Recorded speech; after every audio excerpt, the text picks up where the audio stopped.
Hello students. Hope all are doing well. Okay. So from today, we are simply starting the series of our collection framework. Okay. So today we will try to discuss each and every concept from the basic to the good level. Okay. Of your collection framework. Okay.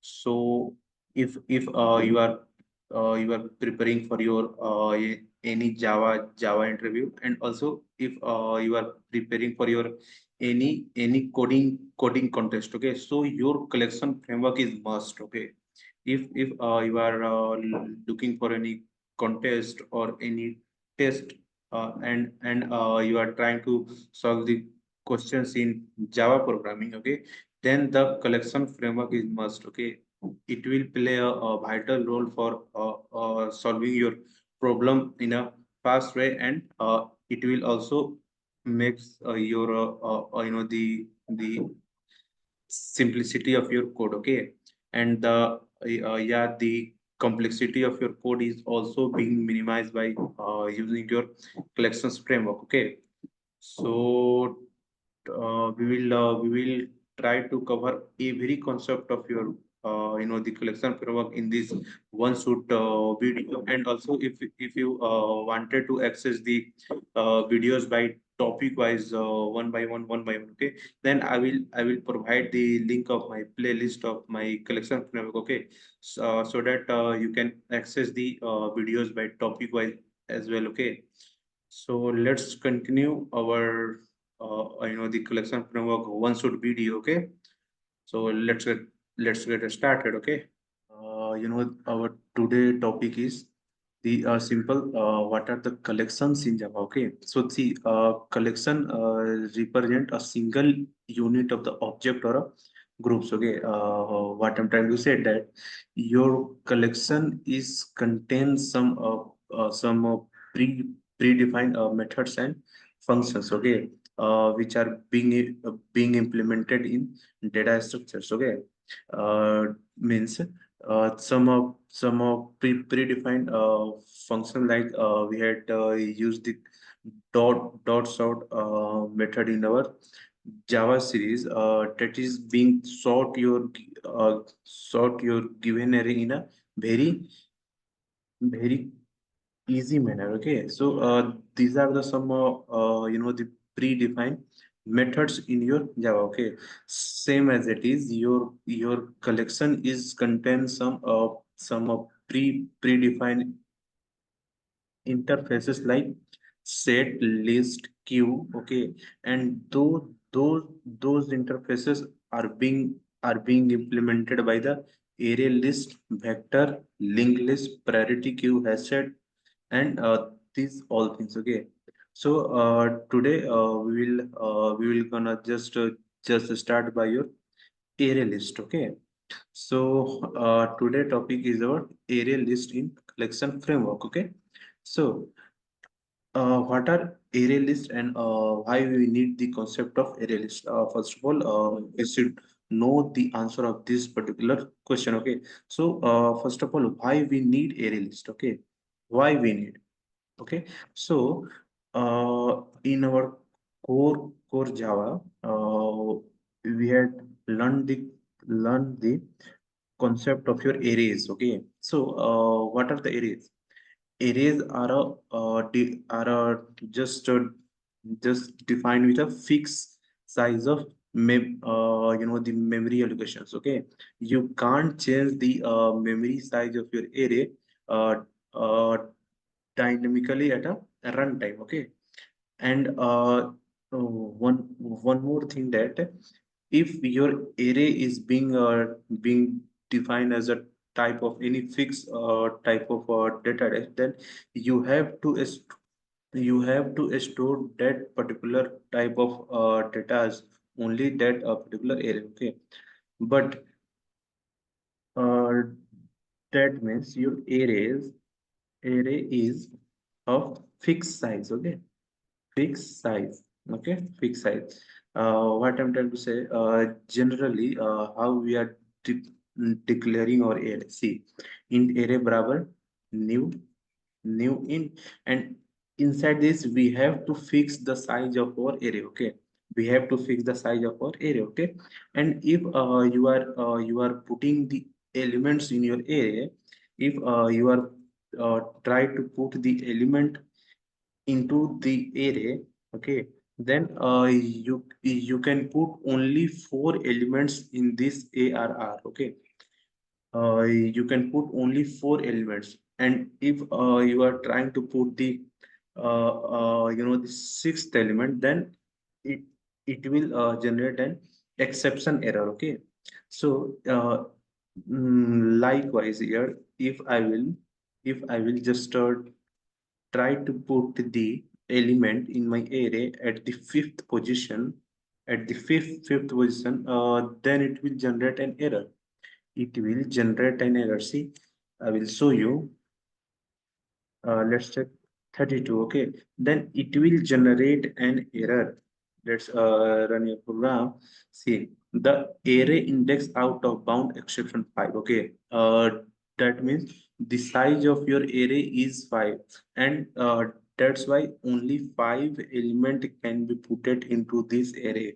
Okay, but here I'm trying to put this 32 at a sixth position. Okay, which is not contained by your array element. Okay, so but in your array list, you can adjust the size of your array list dynamically according to the requirement. So array list array list size can be adjusted dynamically according to the requirement. Okay, adjust according to the requirement. Okay, requirement. Okay, let's make it short. Okay. Requirement. Okay, so the size of your array list can be adjusted or automatically. You don't have to fix the size of your array list. So this is the main property of your array list, and also your array list is implement the concept of your list. So your list interface is being implemented.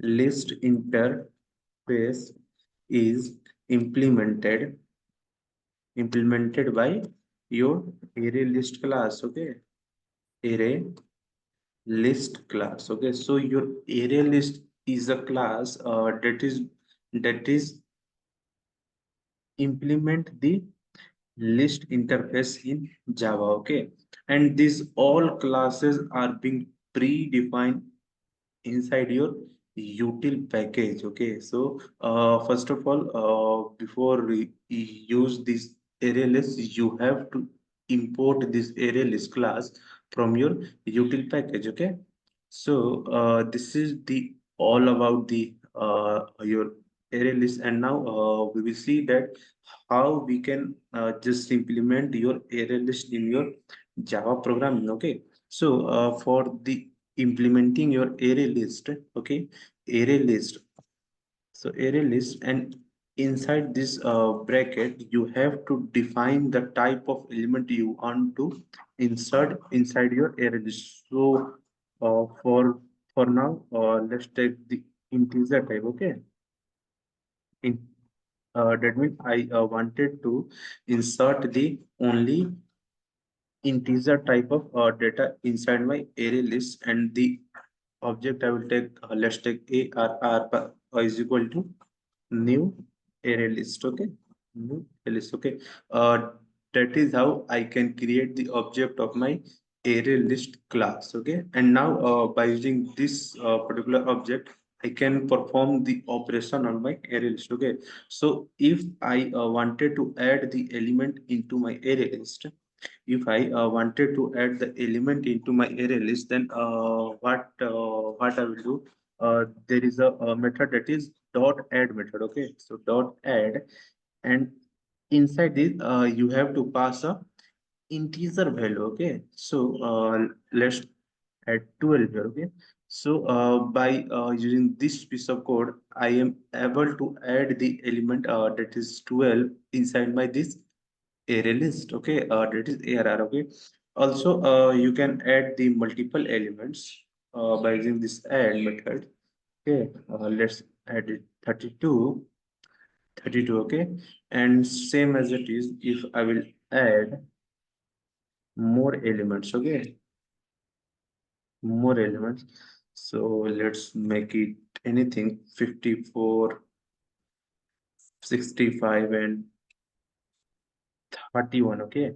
So that is how you can add the element inside your array list, and now you can print your array list by using system out println, and inside this just pass your array.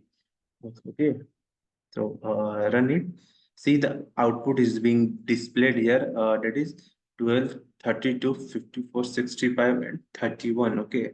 And also the sequence of the element are same as the sequence you have inserted into your array list. Okay. The sequence is not gonna disturb. Okay. So that is how you can add the element in your arrays. One more thing, see, if you wanted to just add any element at any fixed but particular position, okay.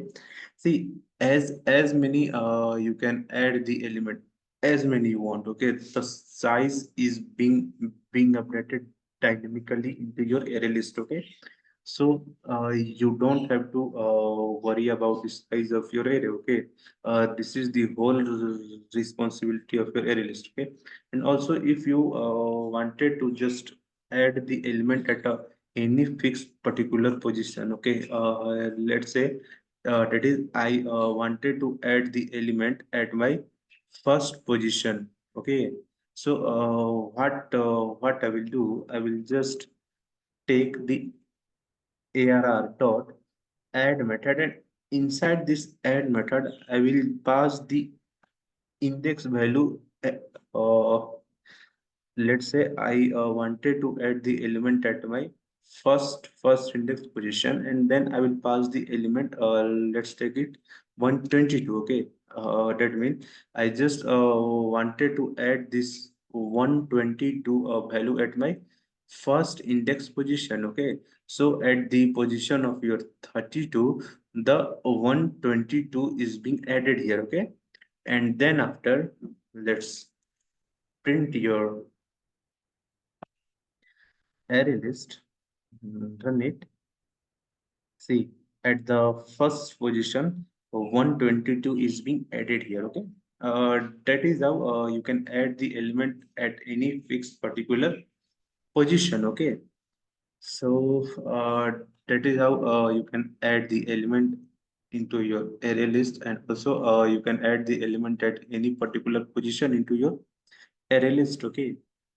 And some more predefined methods which are present into your array list. Like if I will show you, okay, if I will show you, like let's take it ARR dot. Okay, you can also see if you have to find out that is this particular element is present in your array list or not. Okay, if you have to find out that this 12 is present in your array list or not. Okay, so there is a predefined method that is contain. Okay, contains, and inside this you have to pass that particular object. Okay, then this will return a boolean value that is true and false. Okay, so if your 12 is present inside your that particular array list, then it will print it to true. And if your 12 is not present in that particular array list, then it will print false. Okay, so let's run it. Then we can see it's print true. Why? Because 12 is present inside this array list. Okay, and same as it is, if I will check for 15.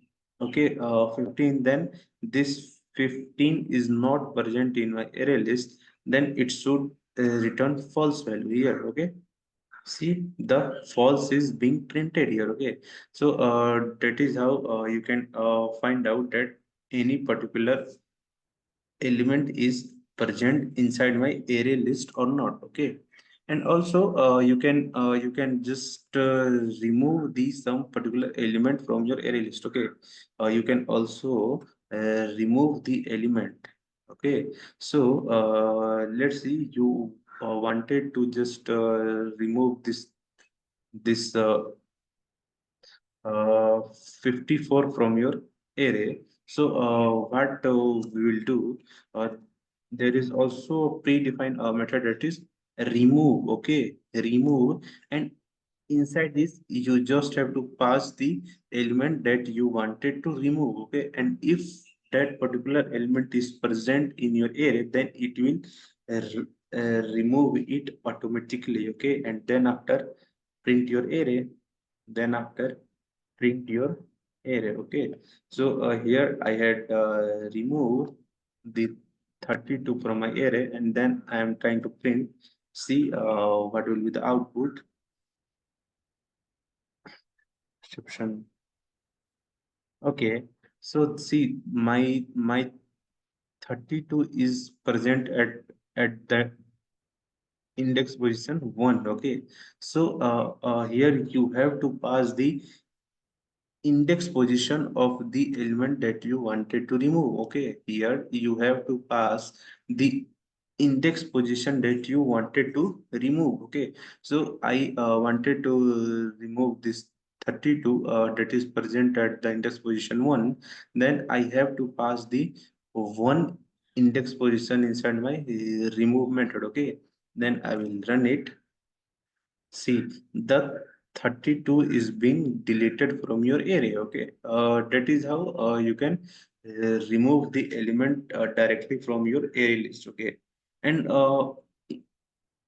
okay, these are the some basic properties of your LLS, and the same operation. If you are going for performing into the array, then you have to write the whole logic for the deleting the element into your array. Okay, so if you wanted to delete this 32 from your array, then you have to delete this element, and then you have to just shift these three element by -1 into that array. Okay, and this all the steps you have to perform on your own word, but in your array list these all methods are being already defined in your array list classes. You just have to use those predefined functions by creating the simple object of your array list class. Okay, so this is the properties of your array list. Okay, so, and this is till now we have discussed that how you can add the element, how you can delete the element. Okay, and also how you can add the element at any fixed particular position. Okay, and now if you wanted to access the element, if you wanted to access the element, then there is also a method that if I wanted to access the element, then there is a method that is get. So by using this get, you can access the element. So if I wanted to access this 65, then I have to pass the index position of that element which you want to access. Okay, so my 65 is being present at a 0, 1, 2, 3 third position. Okay, so here I have to pass the index value 3. Okay, and then I will just make them inside my system out println statement. Okay, and then I will print, then it will return that particular value of index position. Okay, so let's run it. See, the 31 is being printed here. Okay, so okay, the 31, see, 0, 0, 1, 2, 3 at my the third position, the 31 is being printed here. Okay, so by using this get method, you can access the element from your array list as well. Okay, by just simply passing the index value of that accessible elements. Okay, and also see, you can just check if I will make the comment out this thing. See, if I wanted to check the length of my array, okay, in your array, we are able to find out the length of array by using dot length method. Okay, but in case of your array list, in case of your array list, you can find the length of your array list by dot size method. Okay, so if you wanted to find the length, then you have to use the size method. Okay, so by using dot size, you can find the length of your array list. Okay, so run it. See, the 5 is being printed here. That means the 5 is the length of your this particular array list. Okay, so these are the some useful methods that are being used into your array list. Okay, so this is all about your array list. Today topic is traversing in array list. Okay, array list. Okay, so in our the previous lecture, we had seen that how you can just implement the concept of your array list into the Java program, and how it is been the beneficial by using as compared to your arrays. Okay, so if you had not seen that particular video till now, then I will recommend you to just first of all go for the array list video, and then just come to this the lecture, because if you don't know that is what is array list, and what are the functionality that it's uh, just bring with it, then it is not mandatory to just learn that how you can traverse in ArrayList. Okay, so first of all, you should have the basic understanding of your ArrayList, and then you can learn that how you can just simply traverse, okay, or iterate into the ArrayList. Okay, so our today topic is traversing in ArrayList. Okay, so first of all, let's declare a ArrayList.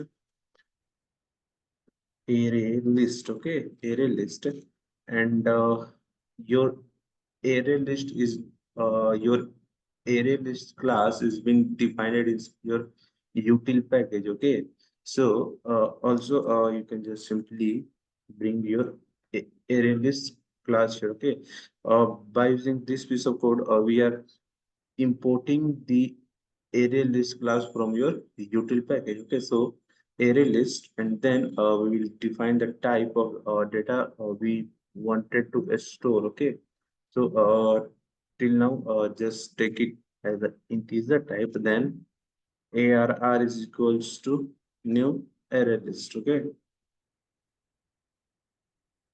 new array list. Okay, uh, that is how you can just define your uh, array list. Okay, and now let's add the elements into your array list. So arr dot add, by using dot add function, you can add the element into your array list. So let's add it here 18. Okay, and same like this, you can add as many element you want to into your array list. Okay, so I had just the pasted this element into my array list, and now you can print it. Okay, so s out arr, let's run your program. Okay, so see, it will uh, just your array list is being printed here. Okay,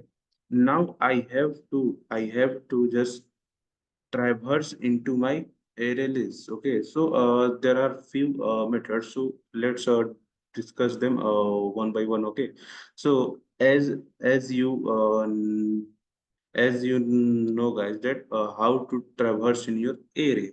Okay, same wise, we will traverse into my array list as well. Okay, so let's take a for loop, and for loop int I is equals to 0, and I would be the less than the size of your array list. Okay, so arr dot size.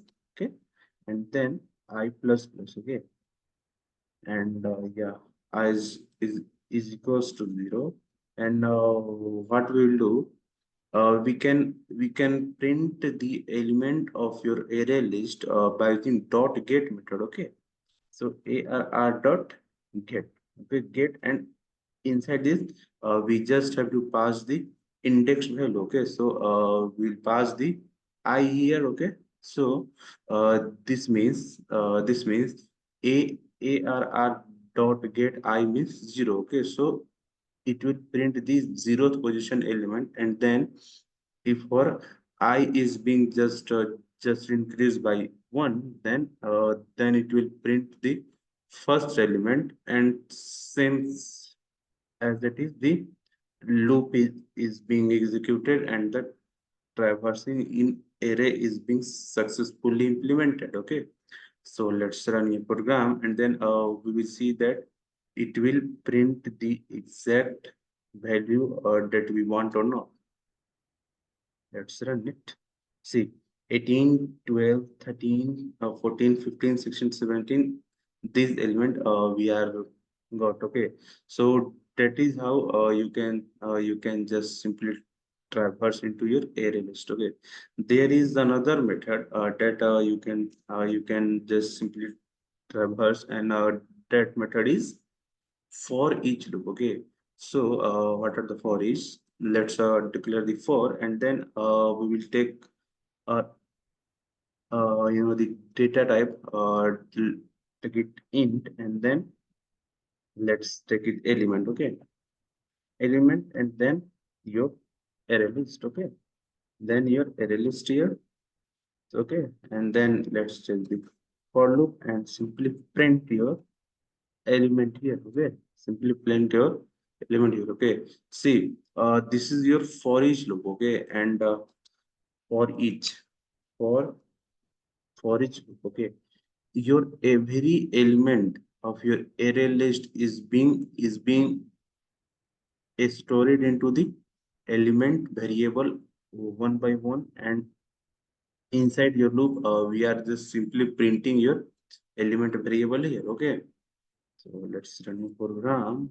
Then you can see the same output, that is 18, 12, 13, 14, 15, 16, 17. Okay, and that is how you can also traverse into your array list. Okay, this is the second method, that is for each loop. Okay, and one more technique that can use that the concept of your iterator, with the concept of your iterator. Okay, so first of all we have to define the iterator here. Okay, iterator, this one is your iterator. Okay, see, you have to first of all import the iterator class from your util package, and then iterator, uh, you have to pass the data type. So integer, let's take it simple, it is equals to your array list, that is arr dot iterator. Okay, so and just by using this object it, you can simply traverse into your array list. Okay, so you have to define a while loop. Okay, and inside this by using this object it. Okay, and there is a predefined method that is hex as next. Okay, and by using this piece of code you can traverse into your array list from 0 to the uh, last index position. Okay, and then simply print the element by using the it object dot next. Okay, so let's run it, and then we will see the same output is being printed over, that is 18, 12, 13, 14, okay, 15, 16, and 17, okay. So these are three method, or you can say that the technique by which you can just simply traverse into your list, okay. See, your array list is a class. Your array list is a class which implement the list interface, okay. So you have to traverse in list, then you can follow any method from these three methods, okay. But I will highly recommend you guys that you go for the for each loop, because it is easy to implement, okay. So this is all about the traversing in your array list, okay. So in our today topic is the stack, okay. See, the basic concept of a stack is the last added element. Last added element is come at the top of the stack, okay. What I'm trying to say, see, at anytime I have to just to visualize the concept of a stack, then I will suggest you guys that just the uh, what consider a bucket, okay. Just take a bucket, and then if you are putting the element into the bucket, one by one, one by one, okay. Then the first added element is gone at the bottom of the bucket, okay, and the lastly added element is being placed at the top of the bucket, okay. So this is the concept of the stack, that is those that element which is lastly added to the bucket, it will come out firstly, okay. It will come out firstly, and the element that is added at the first time, it will come out the last time, okay. What I'm trying to say, that your stack is working on the last in first out concept, okay. That means those elements are put it in the last, they will come at the first, okay. So let's see that how you can just use the concept of the stack into your Java program, okay. So a stack, and then you have to define the type of values you want to access, okay. So a stack, let's take here is string, okay, string, and then variable, let's say stk is equal to new stack, okay. So that is how you can just define the stack uh, class, okay. Your stack is also, a stack is implementing the list interface, okay. List interface, just like your array list, okay. So your stack is also implementing the list interface, okay. So now if you wanted to add the element to the stack, then there is a predefined function, that is push, okay. We are pushing the element to the stack, and if you wanted to fetch the element from the stack, and if you wanted to bring the element from the stack, then there is a predefined function, that is pop, okay. So by using the concept of your push and pop, you can add the element to the stack, or you can just fetch the element from the stack, okay. So if I have to add the element to my stack, then stk dot push, okay, push, and let's add anything, let's add lion, okay, lion, okay. So this is added to my stack. Let's add some more elements to my stack, that is stk dot push. Let's add here dog, okay, and stk dot push. You can add horse as well, okay.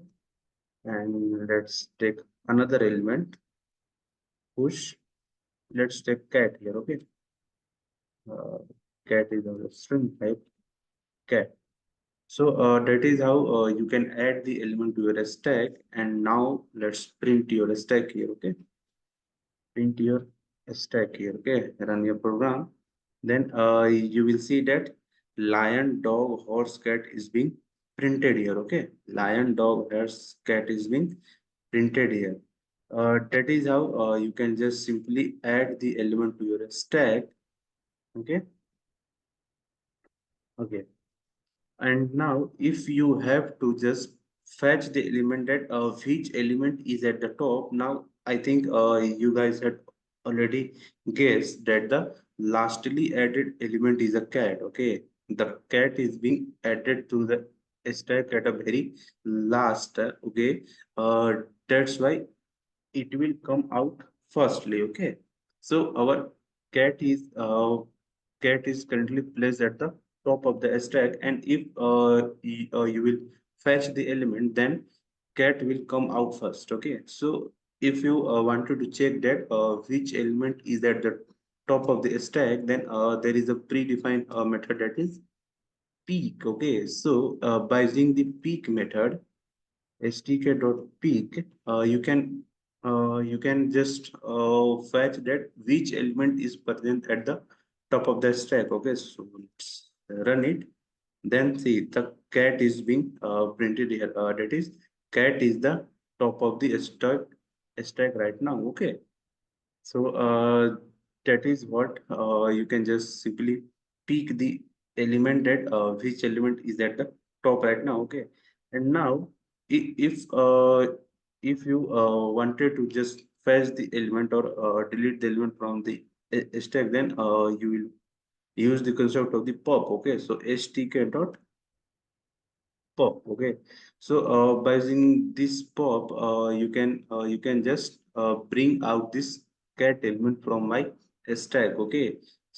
And then print your stack stk. Then you can see that the cat is being bringing out from your stack. See, the lion, dog, horse is only present into your stack. The cat is being bringing out, okay?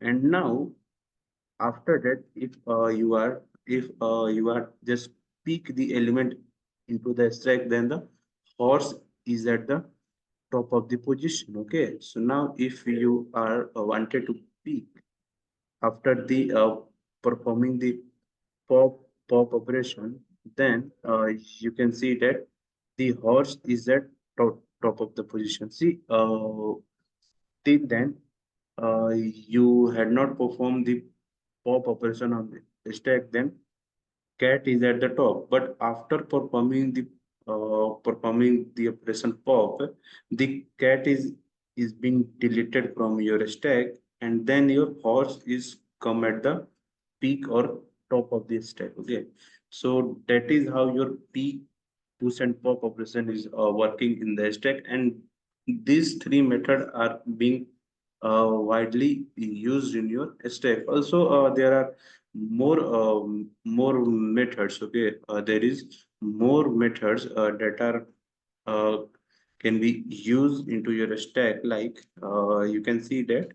See, these are the method, like you can also add the element at any particular in index position. Okay, see, by using add, if I wanted to add the element at my first position into my stack, then I will pass the index value where I wanted to add the element, and then after element, let's take cow. I wanted to add the cow at my first position in my stack, then the output is should be lion, then cow, then dog, then horse, then cat. Okay.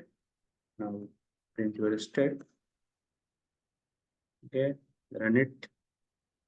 See, lion, then cow, then dog, then horse, then cat is being printed into the stack. Okay. That is how you can add the element at any fixed particular position into your stack. Okay. Also, there are some more predefined the method into your stack that like by using this empty, you can check that your stack is empty or not. Okay, it will just simply return the true and false value. Okay, so if your stack is empty, then it will return the true value, otherwise it will return false value. Okay, also by using this first element, you can fetch the element of your zeroth position. Okay, and by using this get, you can access the element at any particular position. Okay, so let's say you want to access the fourth position element into your stack, then then you have to just simply pass the index position 4. Okay, and let's print it. Okay, so control X this out. It will be run your program. Then see the cat is being printed. Okay, so that is how you can also access the element at any particular index positions. Okay, so these are the some predefined method into your stack by using which you can perform the operation very widely and fastly onto your stack. Okay, you don't have to write whole code at your own word. Okay, these are the some the predefined methods and function. You just have to simply use them. Okay, so this is all about your stacking collection framework. Okay, our today topic is queue. Okay, so basically, if I will show you visual presentation, then see this is your queue. Okay, and your queue is working on a concept of your FIFO, that is first in first out. Okay, and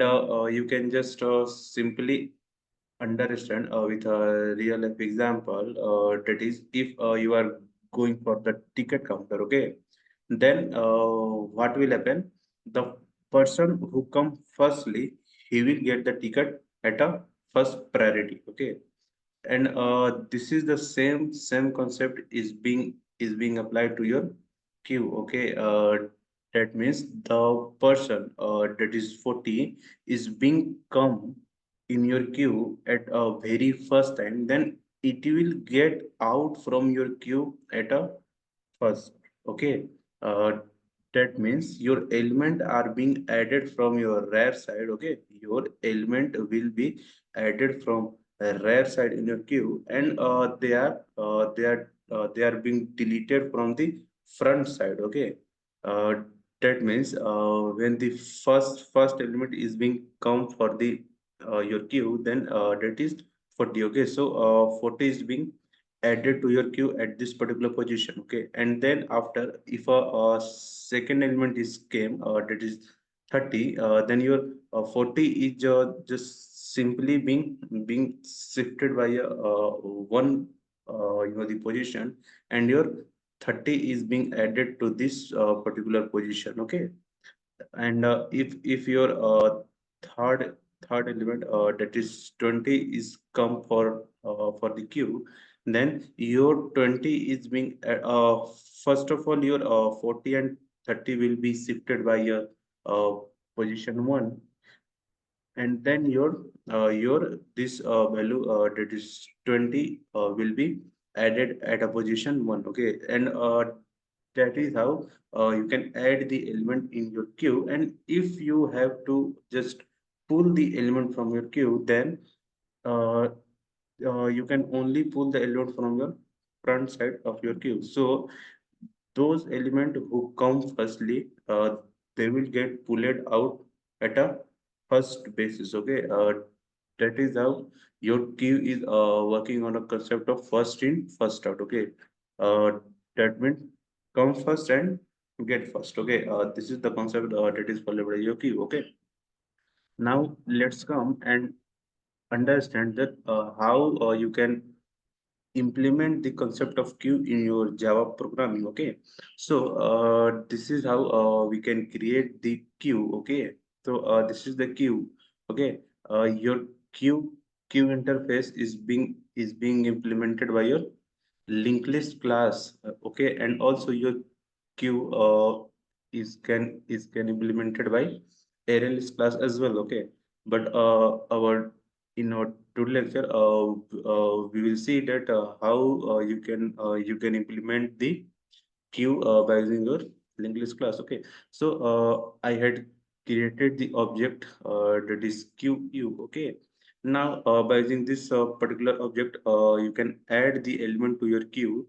Okay, so queue dot.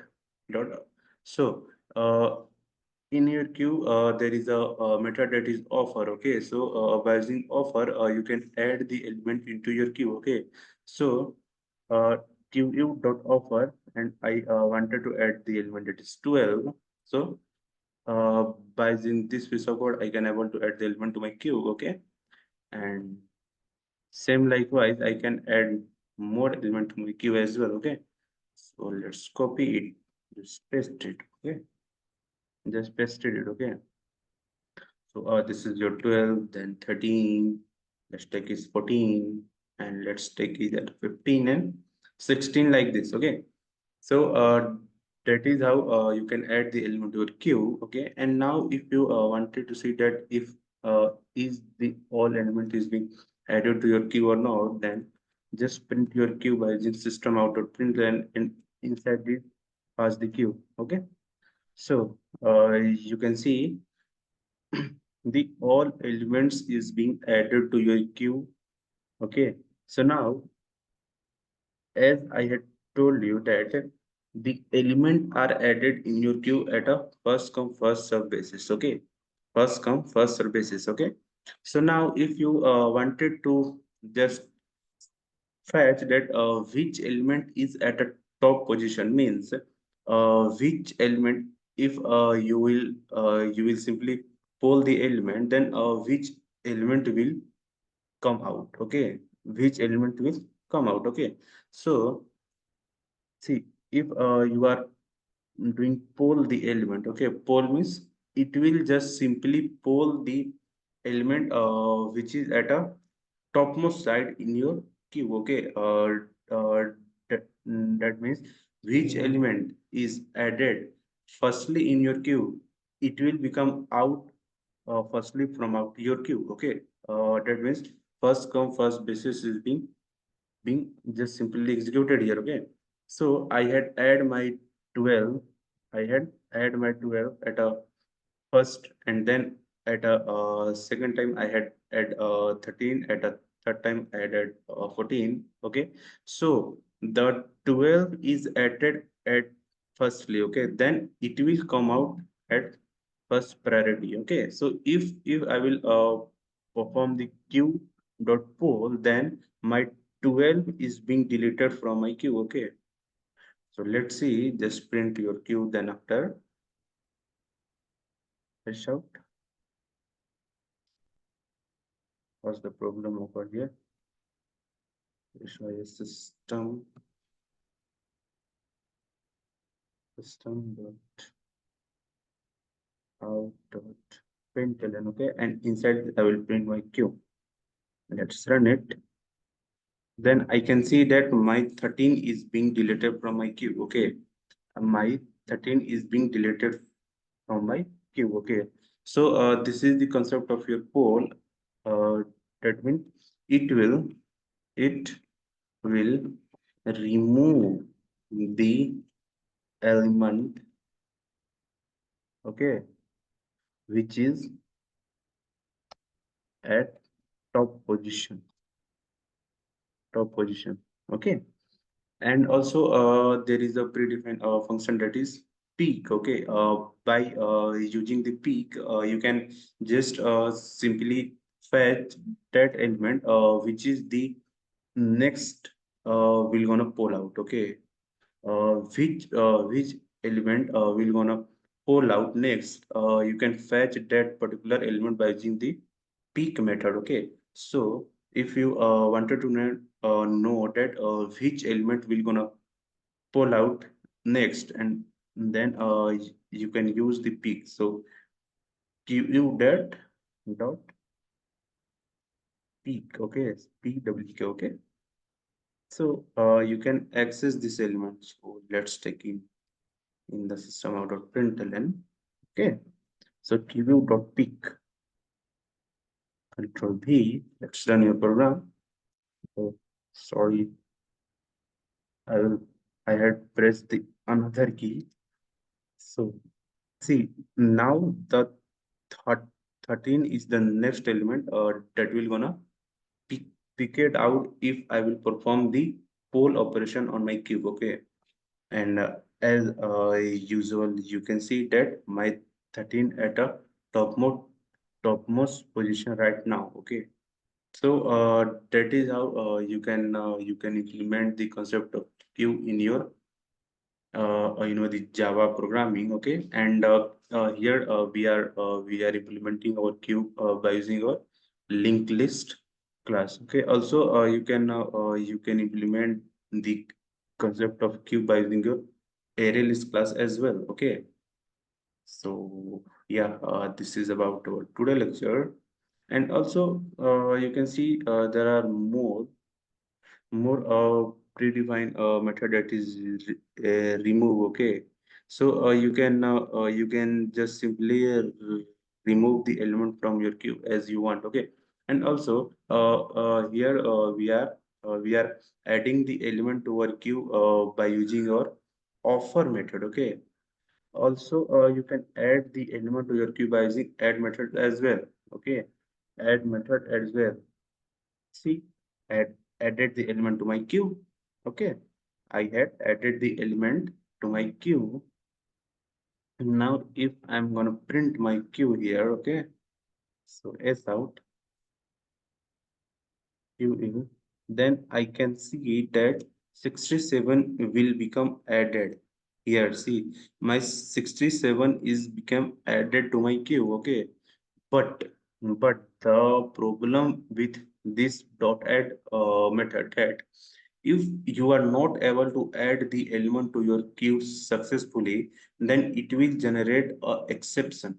It will generate an exception if you are not able to add the element to your queue. Okay, and those kind of exception can lead to just harm your whole website, and also those kind of exception can become responsible for crashing your website as well. Okay, that's why in general we are not using the dot add function with our queue for the adding the element to our queue. Okay, so yeah, and some more function that is defined in queue that means that is contains as well. That means if you wanted to fetch that any particular element is the present in your queue or not, that then you can use the contain method. Okay, so queue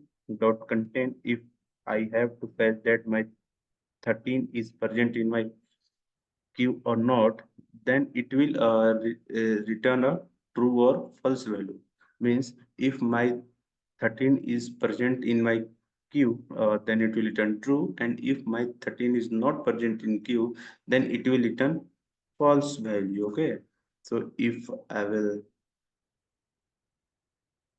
execute this, okay, so inside my system out of println, I will pass QU dot contains 13. Okay, I just wanted to check that my 13 is present in my queue or not. Okay, so it should return a true value because our queue is containing 13 right now. Okay, so let's run it.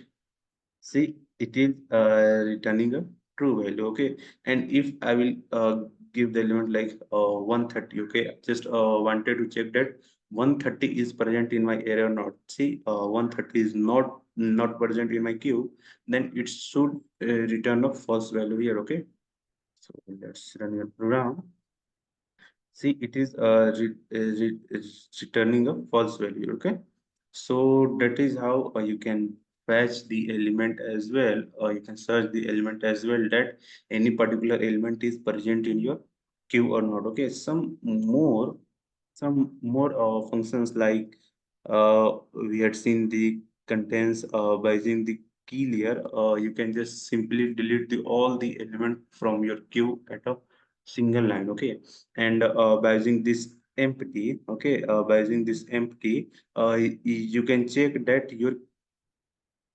any element is present in your queue or not, or by using this empty, you can check that your queue is empty or not. Okay, so it will also returning the true and false value. Okay, so if your queue is empty, then it will return true. If your queue is not empty, then it will return false. Okay, and some more methods. These are all the the predefined method. We had just simply already discussed about the peak method. Okay, poll method. We had already discussed remove method. By using the remove, you can just remove the element from our queue. Okay, and remove object, remove all as well. And yeah, by using the size, you can fetch the size of your queue as well. Okay, so if you wanted to fetch the size, then just queue dot size here. Okay, and just take it into the system out dot println, and then it will return the size of your queue. Okay, that means how many elements are present in your queue right now. Okay. So here, right now, one, two, three, four, five, five element is being present in our queue. So it should return the five. Okay, see the five is being printed. Okay, so that is how you can access the size of your queue as well. And some more methods that are being predefined into your by using dot to array, you can convert your queue to array as well. Okay, and also by using clear, we had discussed already. Okay, so these are some predefined functions. Okay, by which you can by using you can implement the queue by using your linked list class. Okay, so this is all about our today lecture. Our today topic is as you know, the priority queue. So priority queue. Okay, so this is the class. Okay, this is a class. Priority queue is a class which is implement the queue interface. Okay, so your queue is interface which is being implemented by your array list, linked list, and priority queue. Okay, so today we will see that how you can implement the queue by using your priority queue. Okay, so let's make your priority queue here. Okay, so priority queue, priority queue. Okay, and then we will define that which type of data we want to store. So let's take here integer. First of all, let's import. Okay, import your priority queue class. Okay, so import java dot util dot priority queue here. Okay, so we had just imported it. So now your priority queue, and then we will take the integer type. Let's make the object pq is equals to new priority queue. Okay, so that is how you can just simply create the object of your priority queue in Java, and then by using this pq object, you can add the element to your priority queue, and also you can perform the all the operations. Okay, which are being predefined in your priority queue class already in your JDK package. Okay, so let's pq dot, if you wants to add the element to your priority queue, so all the method that we had discussed in this the queue. Okay, the queue is being implemented by the linked list. These all the methods like offers, poll, peak, add, these all method are also being implemented by your priority queue as well. Because your priority queue is also implementing the queue interface. Okay, that is how this all methods is being also applicable for the same. Okay, so let's copy it from here and then we will paste it. Okay, so PQ and then let's make it here, and you can select all this term directly by using Alt and Tab. Okay, Alt and Tab, you can select all these terms. Okay, and let's make it PQ. Okay, so by using PQ dot offer, you can add the element to your priority queue. Okay, and so now let's print it. PQ, run your code, then we can see that all the element is being added to your predicate queue here. Okay, also let's make some changes. Okay, I will change the elements. Okay, I will change the elements here. Okay, let's make any random value here. Let's make it 98.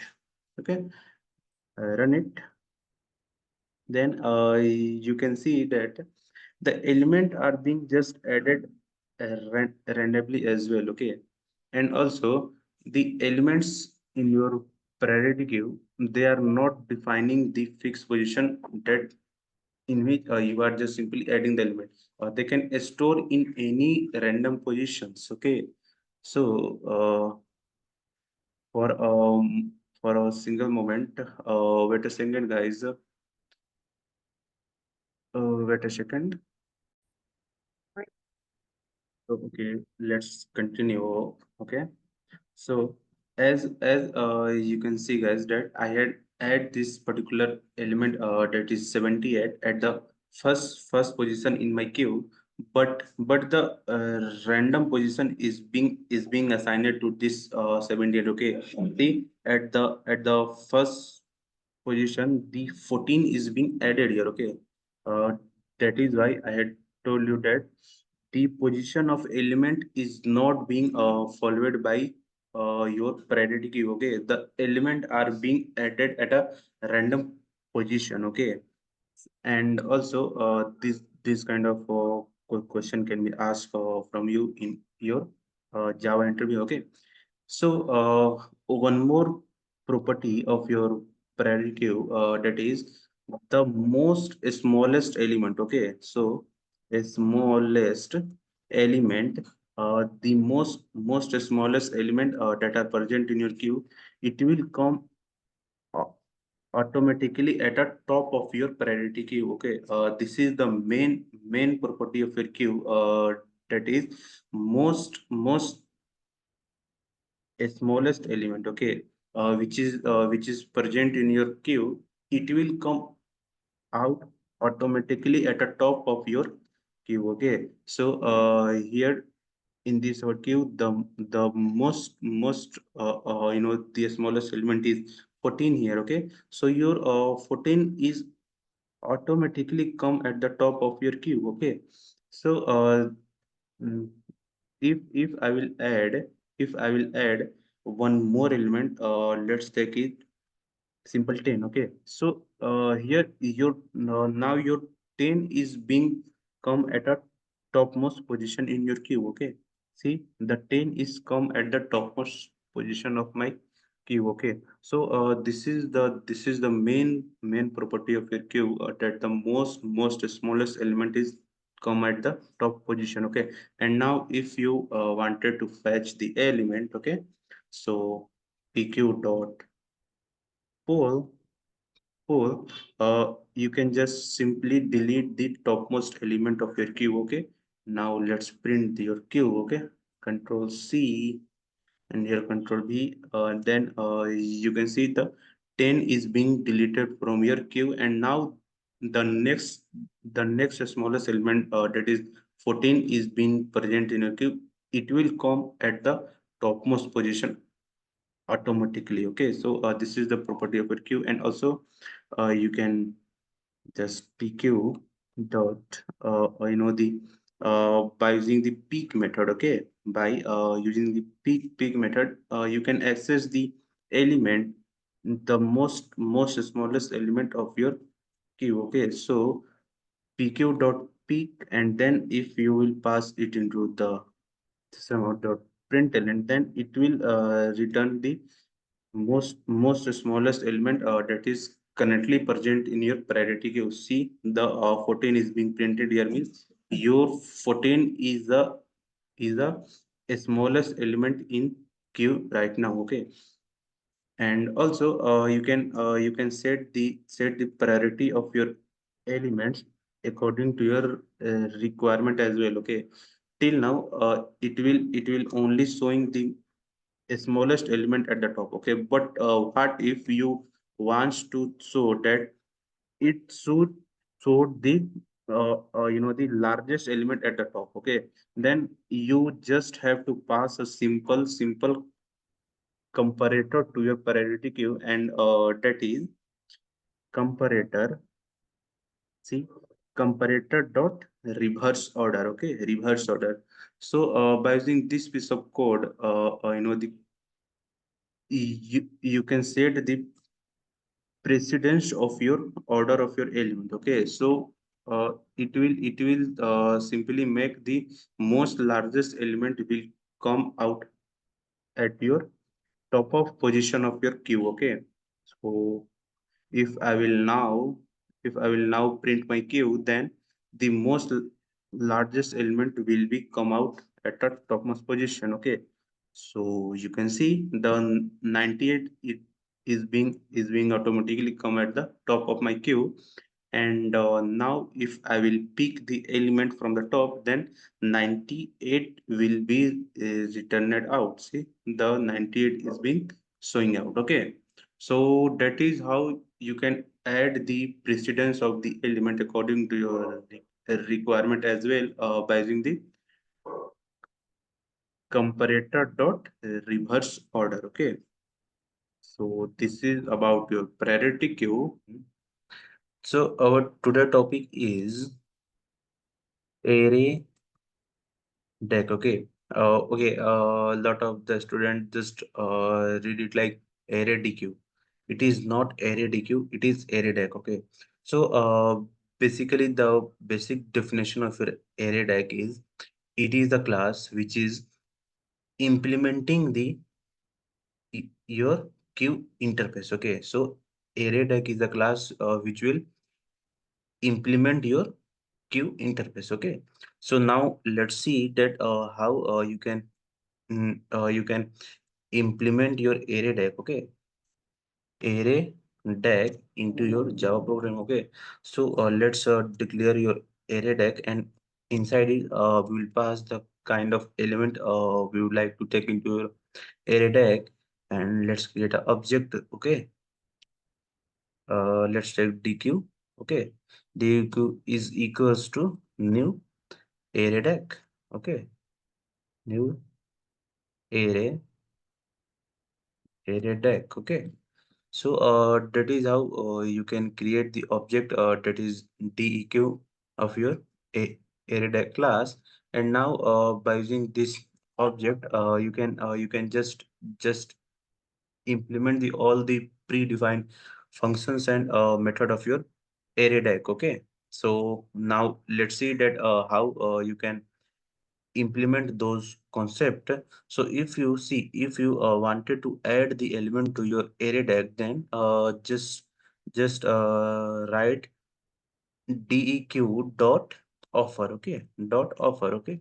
So by using this piece of code, okay, dot offer, you can add the element to your array deck. Okay. See, all the methods and function which is being used in your queue, those all are being also applicable in your array deck. Okay. But the some features which will make the array deck just good, the collections framework from those priority queue. Okay.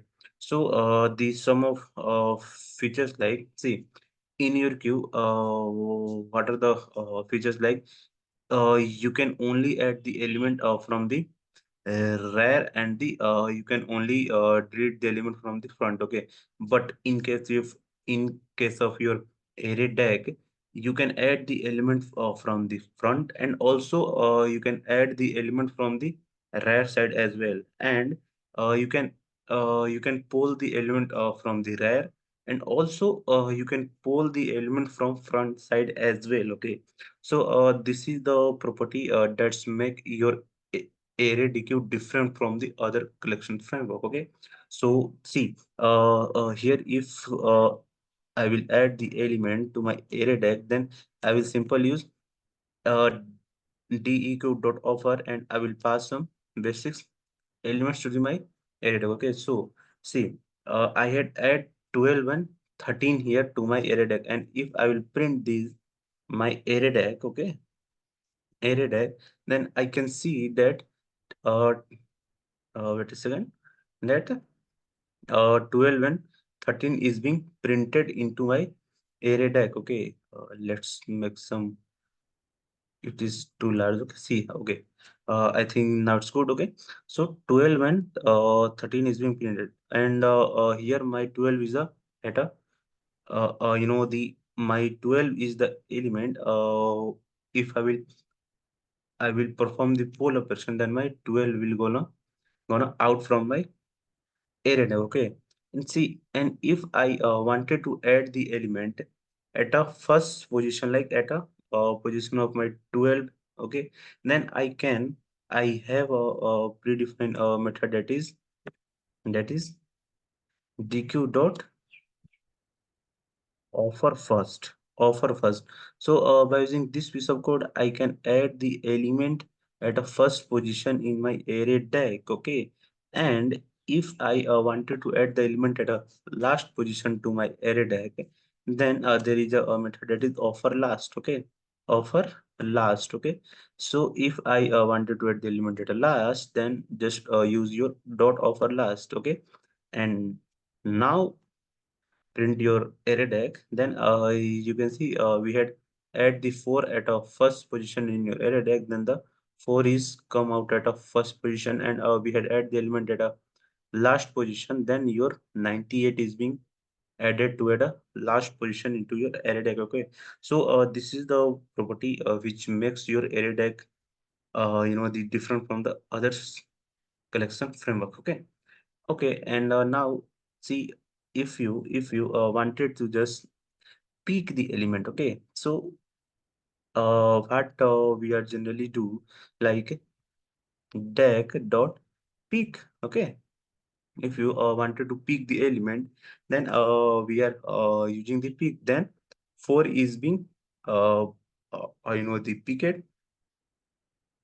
Let's run your program. Okay, then we can see the 4 is being printed here. Okay, but what if I just wanted to pick my 98, that is I wanted to pick the last element my array deck. Okay, what if, then I will simply use pick last here. Okay, pick last. Okay, and now let's run your program, then my 98 is being picked. Okay, and what if I wanted to just pick at the first element, then deque.pick first. Okay, run your code, then see the 4 is being printed. Okay, so peak and peak first is acting like the same. Okay, because they both returning the first position element. Okay, and also if you let's comment out here, if you wanted to poll the element, if you wanted to poll the element, means deque dot poll, deque.pull, then the first position element, that is 4, is being pulled out from your array deck, and then your array deck, the element is 12, 13, and 98 is will remain into your array deck. Okay, so let's see, after the performing poll operation, poll poll operation, what's the output? Your only 12, 13, and 98 is still remaining in your array deck. The 4 is being pulled out. Okay, and what if I just wanted to pull the last element from my array deck? So I will use the poll last. Okay, then my 98 is being now pulled out, and 4, 12, and 13 will still remain in my array deck. Okay, so see, 14, 12, and 13 is still being remain in my array deck. Okay, and what if I wanted to just hold the first, then my 4 is being folded out, then the 12, 13, and 98 is still being remaining. Okay, so fold first and fold is acting like same in your array deck. Okay, so these are the some basics feature which makes your array deck different from the other collection framework. Okay, so this is all about your array deck. So our today topic is HashSet. Okay, so basically your HashSet is gonna implement the your set interface. Okay, so your HashSet is a class which will implement your set interface. Okay, so now let's see that how your headset will implement your set interface. Okay, so set, and then we will you can take any kind of values into your set. Either you can take a string, either you can take integers value. Okay, but for till now we will take only integers value. Okay, so set integers, and you can give the object name. Let's take here ages is equals to new headset, because in our today lecture we will see that how you can implement your set interface by using your headset class. Okay, so we will take here the headset here. Okay, so by using this piece of code we are able to create the object of your headset class. Okay, and you have to import these classes as well from your java util package. Okay, okay, so now you can add the element, by using the add method. Okay, by using the add method. So let's take the 12, and also same likewise you can add more and more elements to your headset by using this add keyword. Okay, so let's add here hs dot add, let's add 87 here. Okay, and let's add some more values. Okay, so let's add some more values. So this is your 87. Let's make it 98, and let's make it anything. Let's make it 45. Okay, so I had add these 5 element to my headset. Okay, and now if I'm gonna print my element, if I'm gonna print my headset, then I can see the the order of element is being printed randomly. Means I had added the element in such kind of ordered, but I got the order of element is randomly. Means my element is being stored in my headset in a random order. Okay, in a random order. Okay, so this is also the concept. If your headset that your element is being added randomly inside your headset. Okay, and one more thing, very useful concept of your headset, that your headset doesn't allow any duplicate value.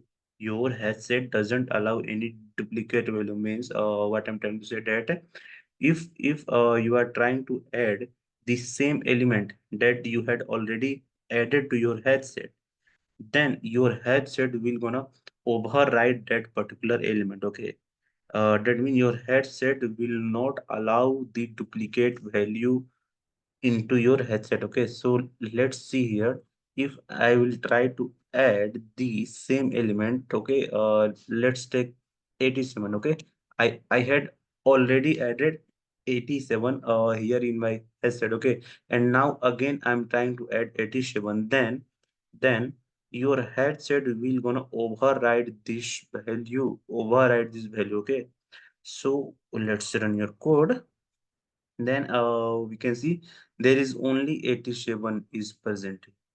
There is only 87 is present here. Okay, but I had added my 87 by 2 times, but it is only a single time present in my headset. Okay, so this is the property of your headset, that your headset will not allow the duplicate values. Okay, so these are the properties, and also you can remove the element from your headset by using hs dot remove. Okay, and let's say I wanted to just remove 45 from my HashSet, then I can use the hs dot remove 45. Okay, and now let's print my HashSet. So Control C and Control V. Then I can see that the 45 is being removed from my headset. Okay, so by using this dot remove, you can remove the element from your headset as well. Okay, and there are some more the predefined method, like you can check like either any element is present your headset or not. Okay, so let's say this is my hs, that is your headset dot, there is a predefined method that is contains. Okay, contains. And if see, I have to check that 12 is present in my asset or not, then I will simply pass 12 into my dot contains method. Okay, so if 12 is presented in my asset, then it will return true, and if the 12 is not present into my asset, then it will return a false value. Okay, see, it is returning the true value because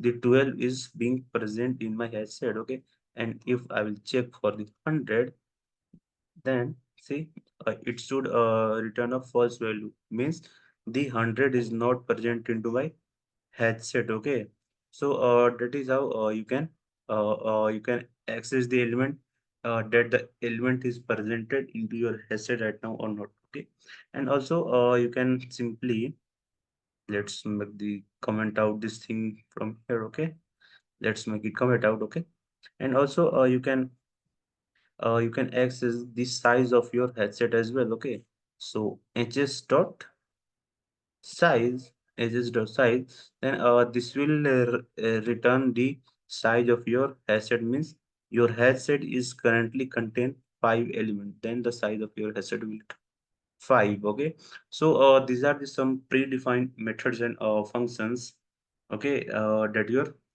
set is containing. Okay, and some more function that are being pre defined, like clears. Okay, clears, add all, equals. Okay, for each, get class, is empty. By using this method, that is empty. Okay, is empty, you can find out that your asset is empty or not. Okay, so if I will just simply put it this edges dot is empty into my system dot out dot println, then it should return a boolean value. Okay, so here my asset containing some elements. Okay, that means it is not empty right now, so it should return a false value. Okay, it should see, it is returning the false value. Okay, and if my hashed will become empty, then it will return a true value. Okay, so these are some predefined methods. Okay, which can you use for making your code more faster. Okay, and also you can convert your hashed to the string as well, to the array as well. Okay, stream to array notify wait. Okay, so these are the some method that we are using more frequently during your during the execution of your set. Okay, so this is all about your headset. Okay, Today's topic is linked headset and TreeSet. Okay, so first of all, let's see what is linked headset. Okay, headset. Okay, see, as we had seen our headset concept, that your headset is not allowing any duplicate values. Okay, your headset is not allowing any duplicate values. Okay, and the element are being stored in your headset, then they are just storing in a random form. Okay, so in your headset, okay, if we are talking about your headset, okay, so elements are stored in random order. Okay, random order. Okay, random order.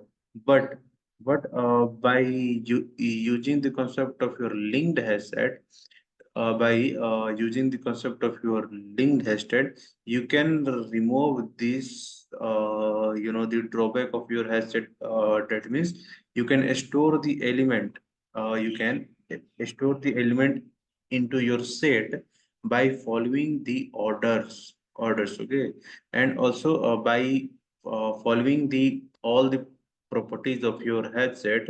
Also, you can follow the order of your entering element to your set. Okay, so this is the main property of a link set, that the order of elements are maintained. Okay, maintained, and also it follow the all the property of your headset as well. Okay, so now let's see that how we can implement the the headset, link linked headset to our set interface. Okay, so we will just write our set interface and take integer type of value. Okay, so let's take linked headset. Okay, is equal to new linked headset. Okay, linked headset. Okay, that is how you can create the object of your linked headset class, okay, in your Java program. And then your linked headset is follow all the methods and function of your headset. Okay, so all the method that are implemented your headset, they are also applicable for your linked headset as well. Okay, so if you have to add the element, okay, so from here, let's copy this. Okay, from our hashtag file, we'll copy the all the element that we had added to our hashtag, and simply we will change the name of our object. Okay, so we had created the object of ls name, then we will change it. Okay, so ls dot add. So by using this piece of the codes, we are able to add the element to our linked asset. Okay, and now if you are if you print your linked asset, okay, then you can see the elements are added in the same order in which you had putted them into your linked asset. See, I had putted the 12 at a first position, then my 12 is being added to my first position, and then I had put the 31, then the 31, then 87, 90, then 45 I had put it at a last position, then my 45 is at last position. Okay, so the order of your element is maintained in your linked asset. Okay, and the same wise, if see, this is my hash set. Okay, this is my hash set. Okay, and if I will run this program, okay, if I will run this program, see, I had added the element to my headset. Okay, that is HS, and here I'm just trying to print, and if I'm running this program, then see, the orders are being random. Okay, that's mean the element are stored in my headset at any random position. Okay, and every time I'm run my program, then the order of my element is being changed automatically. Okay, if I will make some any kind of changes, then the order is also being changed. Okay, so this is the the drawback of your headset is being removed by your the linked headset. Okay, and all the methods of your headset are also applicable to your linked headset. Okay, so this is the main property of your linked asset. And also there is the concept that is tree set. Okay, we are discussing the tree set. Okay, so your tree set is also a class which will implement your set interface. Okay, so you don't have to do anything, just make it tree set here. Okay, tree set. Okay, and that's all. And the main property of your tree set is it will sort your element. It will sort your element in set. Okay, so if you are adding this element 12, 31, 87, 98, 45. Okay, it will sort these element. Okay, that means it will store the element in a sorted form into your set. Okay, so your tree set will store the element in sorted form, sorted form in set. Okay, see, I had added this element, and also your preset is also applicable for the each and every methods of your set. Okay, it is all applied to your set methods. Okay, now let's run your program. Then you can see the element are being stored in sorted form in your set. Okay, so this is the property of tree set. Okay, so we had discussed the property of your linked hash set and tree set. Okay. Sure. Our today topic is hash map. Okay. Hash hash map. See, basically your hash map is a class. Okay. Your hash map is a class which implement the map interface. Okay. So it is also a class. Okay. It is also a class which will implement your map interface. Okay, and yeah, it's contain some inbuilt functions and methods which will makes your work and the programming easier for performing any kind of operation on your code. Okay, so let's see that how you can implement your hash map in your Java program. Okay, so first of all, let's define your map interface. Okay, map interface, and after that you have to define the key. See, basically your hash map is working on keys and value pair. Okay, so you have to define the data type for those keys and values. Okay, either you can take your keys as of type string, or also you can take your keys as of type in integers as well. Okay, it's all your choice. Okay, so for now I will take my keys as of type string. Okay, a string, and let's take your keys, let's say as of type integers. Okay, integers, and after that just create the object of your hash map by using your new keyword. Okay, hash map. Okay, so that is how you can create the object of your hash map. Okay, and now using your this particular object, you can implement the all the methods and function of your map. Okay, so if you wanted to add the element to your hash map, then there is a the predefined function that is dot put. Okay, so h is dot put. Okay, so if you are using dot put, then you can directly add the element to your hash map, and you have to pass the keys and values to this particular string variable. Okay, so our key is of type string, so let's take it here one. Okay, and value, you can give any value. So for till now, let's give it one. Okay, so we had put the key and value at a zeroth position in our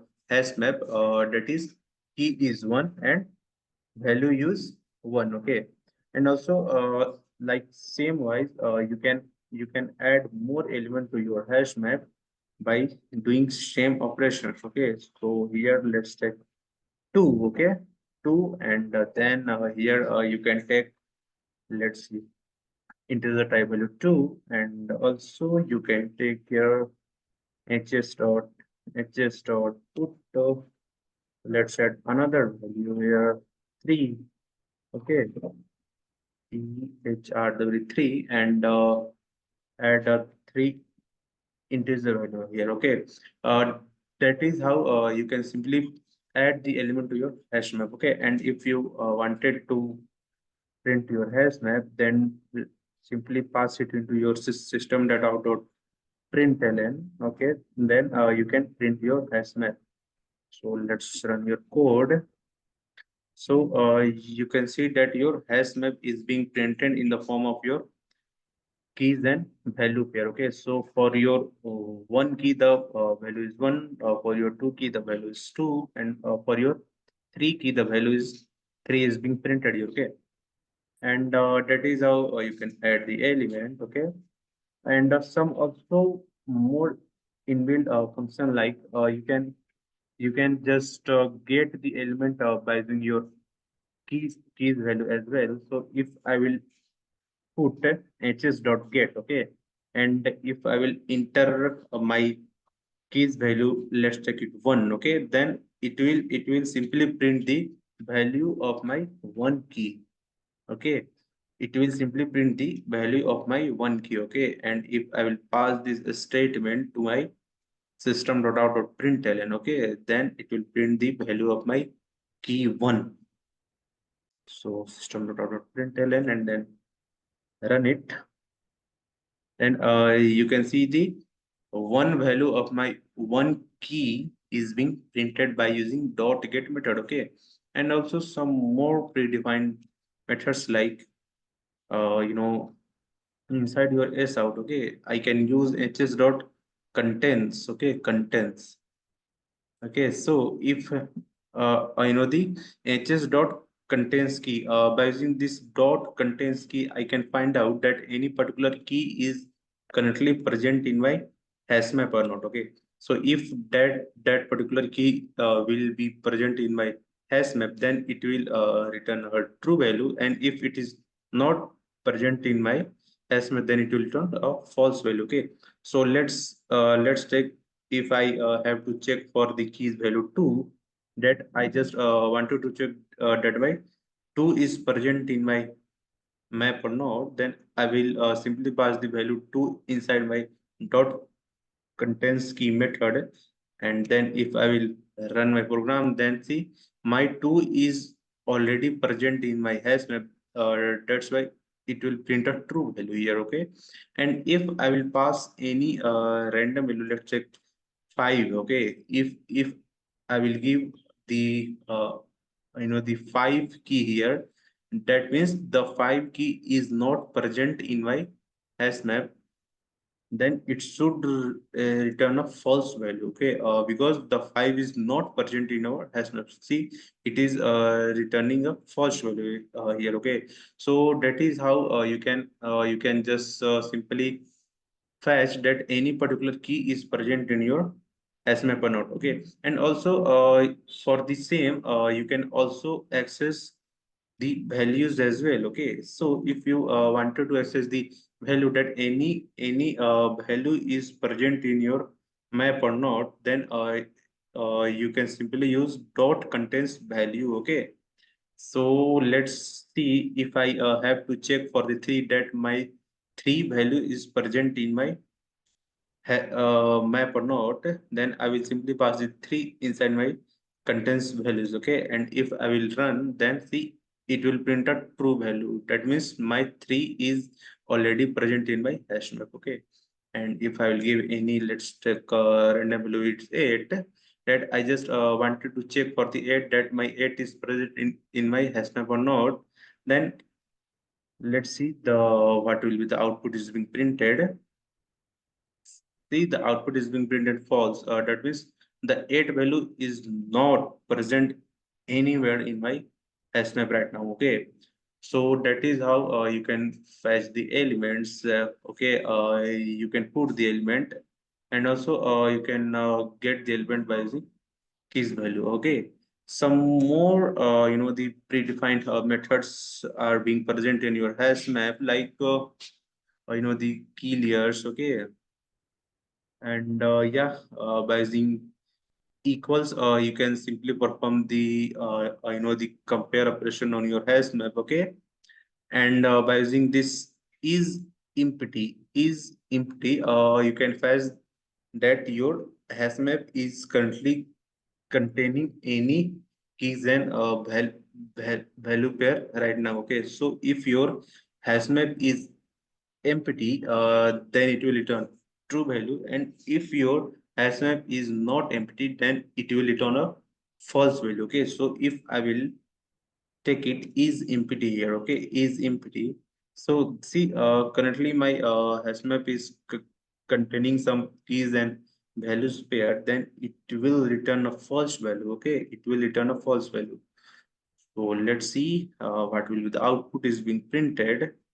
So control V, and if I will run it, then I can see the false value is being printed here. Okay, that means some keys and values pair is still present in my hash map. Okay, and yeah, some if we will see, then that some more values and predefined functions can be used. Okay, see, by using dot remove, you can remove the any keys and values going to be hash map. Okay, dot replace, and by using this size, you can fetch the size of your hash map. Okay, that means how many keys and values pair as are currently present in your hash map. Okay, so if I will use it.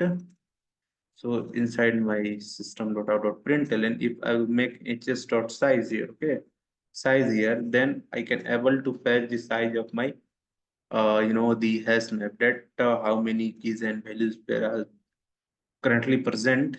See that it is three. That means there are three keys and values pair are currently present inside my HashMap. Okay, so that is how you can implement the concept of your HashMap. Okay, in Java programming. So this is all about the basics of your HashMap. Our total lecture is traversing in your hash map. Okay, so see, this is what we had done in our previous lecture. Okay, so we had simply added some the element to the hash map. Okay, using their keys and values pair. Okay, so I had defined my hash map with keys of type your string and value is of type of your integers. Okay, and my object of hash map is hs. So if you have to add the element to your hash map, then hs dot put, and you have to pass the keys and values. Okay, in form of pairs. Okay, so this is how we had added the element. Let's add some more elements to your hash map. Okay, so hs dot put, and inside this we have to pass the values. So 1 2 3, let's take here 4, and we will give the value of our key 4 is 4. Okay, so and let's add one more element. So hs dot put. Okay, and now the keys is 5, and let's take value for the key 5 is 5. Okay, so this is how we can add the element to our hash map. Okay, and now see, we have to traverse in our this hs hash map. Okay, so you can achieve the traversing by more than one methods. Okay, so let's see those method one by one. Okay, so if I have to traverse, so there is a the set. Okay, we are simply creating the entry set. Okay, and by using that entry set, you can just catch all those the sets value one by one. Okay, by using your for loop. Okay, so if we will try to traverse, so let's declare your for loop, and inside this we will create the entry set entry set of our hash map. Okay, so map dot entry. Okay, map dot entry, and inside this we will see simply pass that the type of our keys and values. Okay, so our keys is of type string. Okay, so string string, and our value is of type integer. Okay, and let's take a simple variable. Let's check here in, and then after define the entry in your hash map. So hs dot entry set. Okay. So that is how you can create the entry set of your particular hash map, and after that each entry is being simply stored in your n object. Okay. So let's declare your for loop, and inside this we'll simply print our entries one by one. Okay. So if I will run my program, then the output, see the kind of output is being printed. So let's run your code. See, all the entries with their keys are being printed one by one. See, 4 is equal to 1, then 1 to 2, 3, 4. Okay, so that is how your all entries are being printed here. Okay, your all entries will be printed here. Okay, and now see, if you have to access only values. Okay, if you have to access only value of every particular entry, then what you have to simply do, see, by using your in, you can you are able to access the entries one by one. Okay, but if you wanted to access only key of your first entry. Okay, so 4 equal to 4. Okay, so you wanted to access only this a4ur key value. Okay, so what we will do, n dot. Okay, so n dot get key. Okay, n dot key, n dot get key. Okay, so by using your dot get key, you are able to access only keys of every entry sets. Okay, so if you are running the code, then only keys are being printed here. Okay, and same as that is, if you wanted to access only values, so n dot get values. Okay, then only values, that means 4 1 2 3 5 is being printed here. Okay, so if I will run my program, then the 4 1 2 3 5 will be only printed. Okay, so that is how you can traverse in your hash map. Okay, by creating the entry sort entry set of every elements in your hash table. Okay, so this is one method. Okay, and there are another method as well, like,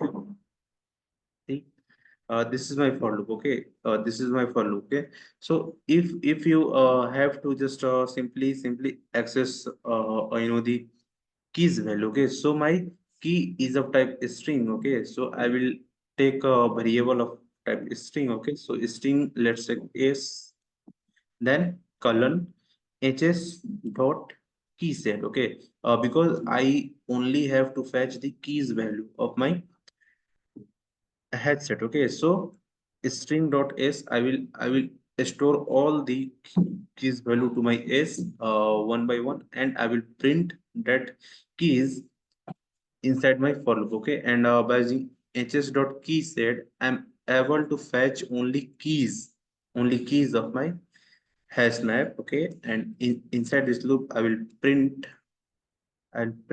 my s. Okay, so by using this, I can able to access only the keys of my hash map. Okay, so see, 4 1 2 3 5 is being printed here. There are only keys value. Okay, and same likewise, if I have to access only values. Okay, so if I have to access only values, then what I will do, so for, see, my here my value is of type teaser, so I have to take a integer value, let's take I, and then hs dot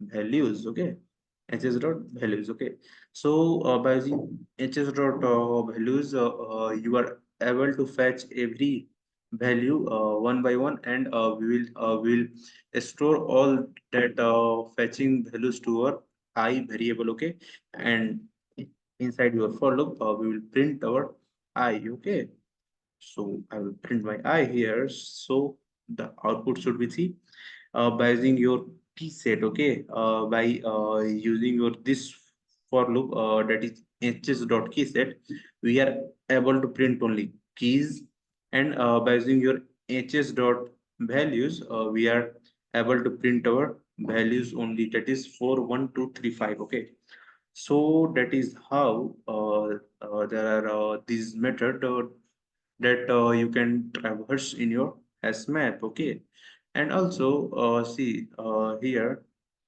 let's comment out. Okay, let's comment out and see if you wanted to fetch the value by using your key set. Okay, if you wanted to fetch the value by using your key set, then also you can a- achieve that functionality as well. So let's see. So we will declare our for loop, and first of all, we have to access the keys. Okay, because your keys are uniquely defined. Okay, your keys are uniquely defined in your hash map. Okay, so here we will try to fetch the values by using your keys. Okay, so let's say here string s, and then first of all we will fetch the keys of our hash map. Okay, so hs dot key set. Okay, uh, key set. Okay, so by using your hs dot key set, we are able to fetch the every key of your hash map. Okay, and now if you have to access the values of that every key, then you have to take s dot get. Okay, by using your get, and then by using your s dot get. Okay, first of all, we have to take hs dot get. Okay, and inside this, just simply pass the keys value. Okay, that means what I'm trying to say, that you have to say that which value you have to fetch. Okay, of which particular key. Okay, so I wanted to fetch the value of my this is key.